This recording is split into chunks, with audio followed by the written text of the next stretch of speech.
So Kronos, the new, well, that's the gameplay, right? Because the only other videos I saw were like 50-something minutes. So we're not going to look at that. This is looking pretty freaking impressive. Due to decades of popularity, there's always going to be new challengers stepping up to try and take that survival horror crown. Whoa. Most fail, but when Bloober Team... Oh, wow, this looks like Dead Space vibes. Fresh off the overwhelming success of their Silent Hill 2 remake, steps up with an original effort, you take notice. And that's why I was so eager to try out Kronos: The New Dawn. But does this rusty sci-fi, set in a futuristic Eastern European dystopia, have what it takes to make its own mark? Or does it just merge into the pack? After playing the first 2 hours, the signs are there that Bloober Team could have a new survival horror hit on its hands, even if I do have some slight reservations. I'll tell you what, Bloober Team are absolutely killing it, would you believe it? Commencing search. Kronos sees Bloober Team I'm sorry about the narrator, but we could just mute it, but let's briefly stepping away from the established lore of Silent Hill to tell an original story, one set in a harsh, futuristic hellhole that was once called Poland. Taking inspiration from real locations, it tells a story of a character known as Traveler, who explores this fallen world and time travels into different eras on a mission to extract human souls from long-lost important people. Wow! It's all... I have to say, the graphics look unbelievable. Like... And plus it's an original story, so I rate Bloober Team for doing an original story. Suitably weird, otherworldly and oppressive, complete with a sky coloured in a constant... Oh, Returnal, is that him dying again? ...moody hue, and pockets of time oddities that defy the laws of nature. Basically, it's a horrible place to be, but despite its nightmarish visuals, it's still built on the foundation of a once thriving city with European architecture. So, much like Silent Hill 2, despite the horrors that lurk in the fog, significant sections like housing blocks and flower shops still feel strangely familiar to explore, unlike, say, the phallic-obsessed hallways of something like Scorn. Confirmed dive location in D3. The nearby housing project. This sense of familiarity, despite the unique horror aesthetic, is an approach that permeates all throughout Kronos, right down to its gameplay. And it feels like its genre's peers, perhaps at times to a fault. The weight of the Traveler... It literally reminds me of Silent Hill 2 there, exactly the same. In terms of the shooting, right there. The mantling animation, squeezing through gaps, reading notes, like juggling inventory slots, safe rooms. It's all second nature for anyone that's just even a little experienced in the genre. It does feel great though, and immediately hits a quality bar that you'd expect. Wow. But at first, I couldn't help be a little concerned that this is just essentially the same game I've played 20 times already with a fresh coat of paint. Is that a problem? Now, is that a problem? If it is like, okay, I've played Dead Space, I've played this, but this is a really good game. I don't mind that, because if it's a horror genre, it's like that sci-fi, I don't mind that. But I guess if you play it and you're just bored of it, like, I don't think that's a problem. Fortunately though, it eventually became apparent that Kronos comes with a distinct enough spin on ranged combat, demonstrating that there's more to the game than just a unique looking by-the-numbers survival horror. Oh, well, there you go. Nice. The bulk of the enemies in Kronos are organic, God. slimy, tendril monstrosities called orphans. They're not exactly unique in terms of visual design, but Kronos does offer a fresh take on how you manage these foes. Like Resident Evil's Crimson Heads, orphan corpses need to be dealt with. Unlike Crimson Heads, orphans don't reanimate, but rather become available biomass for other orphans to merge with, turning a Take care, Anna. Enjoy your holiday. regular foe into a souped-up beast. And you only need to witness this process once to quickly learn how valuable it is to destroy their remains. With this mindset, the familiar survival horror rhythm that Kronos lures you into is completely altered. Enemy encounters are no longer run and gun, but rather a game of deliberate tactics. You need to make sure that you don't kill an enemy while it's close to another that's currently engaging you. Otherwise, you'll quickly find yourself in even more trouble. And you'll need to do that while also trying to crowd control in the extremely tight combat spaces. So each battle presents a constant question about where and when you fire your shots.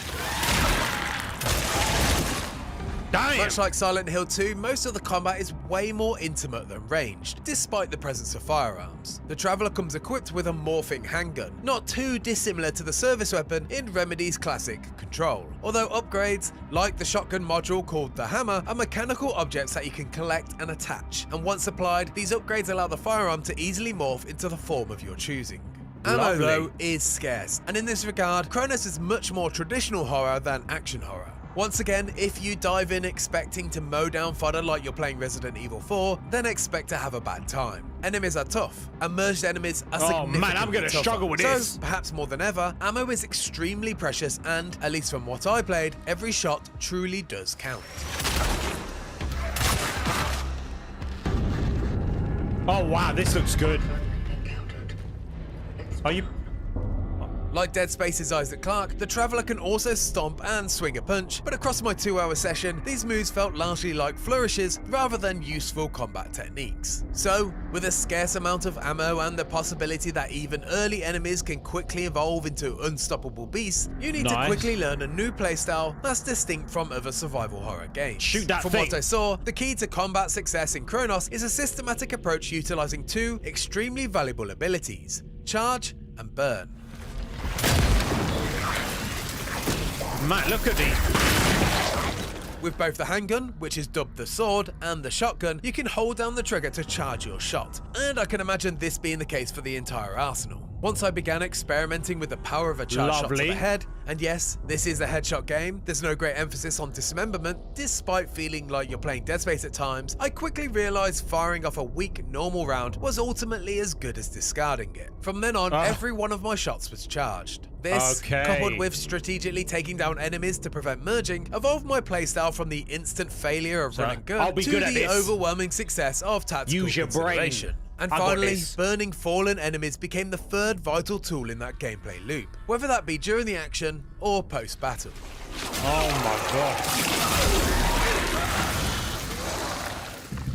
You'll find torch fuel at regular pickup stations, and you can deploy it with a quick tap of the left bumper. At first, you can only carry one Fire container burns, of fuel at okay. a time, but I did manage to upgrade and add an additional slot during my short playthrough. Torch fuel is vital for not only destroying enemies' corpses for good, but it also works as an emergency okay. defense, igniting a ring of fire at your feet that not only wards off attacking orphans, but will ones that are burn any attached to you. corpse that may still be in your vicinity. Once again, this emphasizes the importance of tactical positioning. Why waste a unit of torch fuel just burning a single body when you can damage an active foe at the same time? Having all of this in play Interesting. results in a combat system that rewards patience and well-considered tactics. And when I fitted all the individual mechanics together, it felt clear that this was always Bloober's intention, especially as, unlike its peers, Kronos lacks any kind of dodge mechanic. And after Okay. spending a lot of time with both Resident Evil 3 and Silent Hill 2 in recent Okay, years, there's no a dodge was something mechanic. that I sorely missed at first, and led to some pretty close and not so close calls in combat encounters. But Okay. after getting to I'm not sure how to feel about that without the dodge mechanic. Like with even the Callisto Protocol, I actually like that dodge mechanic in there. But Silent Hill with the dodge mechanic, is it going to feel very weird with that without a dodge mechanic? Wait, did Dead Space Remake didn't have a dodge mechanic, if I'm correct? I'm not sure how to feel about that. getting to grips with the combat rhythm, I quickly realised that I could live without it, and the game was never designed with this in mind.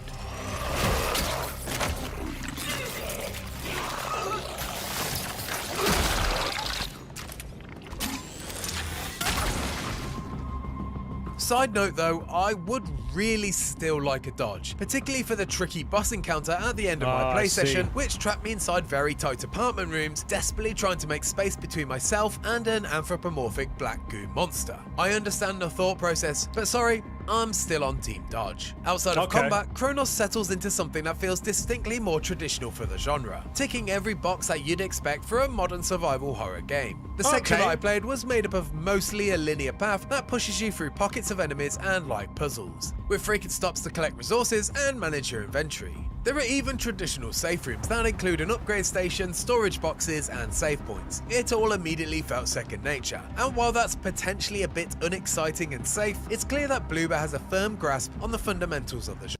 Yeah, I'm a massive fan on horror games. I absolutely love horror games, even though I haven't played many in a while. But yeah, for me, the story has to be, I hope the story is good so you figure out, like Silent Hill 2, I was just so gripped with the story that it would make you keep going. The genre. What's tougher to get a read on, however, is the quality of the original storytelling, something that even Bloober might admit that it has a mixed record with. My 2-hour session began with a psychological test and a brief introduction to my mission, but from then on I learned very little about the story that you can't already glean from trailers and the game's Steam page. The predecessor. ND3500. Like, I know Returnal's not really a horror game, but my point is, you're going through these, I know it's like a roguelike, but the story was so gripping. He was like, well, why are you here? What is happening? Why does she keep, why does she keep being in this loop? And it's the same with horror games. The Traveller is trying to harvest souls from the past before a cataclysmic event took place, Is that taking her, orders then? from It's like some Returnal. no doubt shady organisation. There's also another Traveller who failed a mission, and you're okay, it's sent in not. to learn more about their plight. Beyond that though, it's all a mystery. So, although Kronos appears interesting on the surface, and I'm certainly itching to find out more, it's hard to say right now if this tale will meet the standards of Silent Hill 2. A story that Bloober can't actually claim for itself, despite the good work it did with the remake. I will carry on where you left off. With Kronos, it feels like Wow, it Bloom looks Team has beautiful. cherry-picked from the Wow. best of the genre, and fashioned a survival horror beast of its own. From what I've played so far, the team has created something that's incredibly faithful to the formula, which isn't a complaint because I love the genre, but I'm just hopeful that the game spends more time celebrating the unique combat loop and original storytelling so that Kronos can form its own identity, rather than just merging into the pack. You almost flagged that. Wow. Good thing I was around. And if you like that video and want to find out more about Kronos, be sure to stick with IGN. Well, we're not going to stick with IGN, no. But it does look this game looks really impressive. Like, graphically, there's no doubt this looks freaking awesome. It looks freaking awesome. They've definitely got the graphics and the fidelity, and it looks like just the whole setting. But look at this. I know, high montage, I know.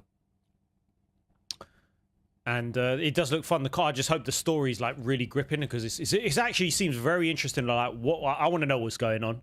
I want to know what has happened to this place. And this comes out the 5th of September.